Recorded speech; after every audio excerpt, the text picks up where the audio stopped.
আম গো, এটা আম। এটা হলো কাঁচা আম। কাঁচা আমের শরবত খাবো, তাই আমটা নিয়ে নিলাম। এখন আমি আমটারে টুকরো টুকরো করে কেটে নেব। দুই ভাগ করে নিয়েছি, এখন ছোট ছোট করে টুকরো করে নেব। এই যে নিয়ে নিচ্ছি, নিয়ে নিলাম ছোট করে। সাথে পুদিনা পাতা নিলাম, একটা কাঁচামরিচ নিলাম, নিয়ে ব্লেন্ডারে দিয়ে দিলাম।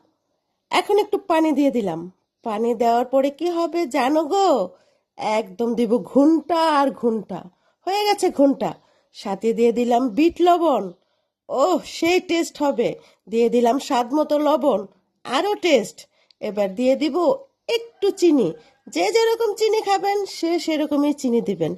তবে আমি একটু টকটকে রেখেছি, তাই চিনির সংখ্যাটা একটু কম দিলাম। আবার একটু পানি দিয়ে দিলাম, দিয়ে আরেকটা ঘুন্টা দিব।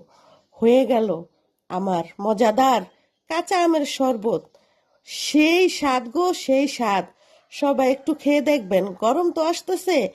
এই আমের শরবতটা খুবই মজা, খুবই মজা।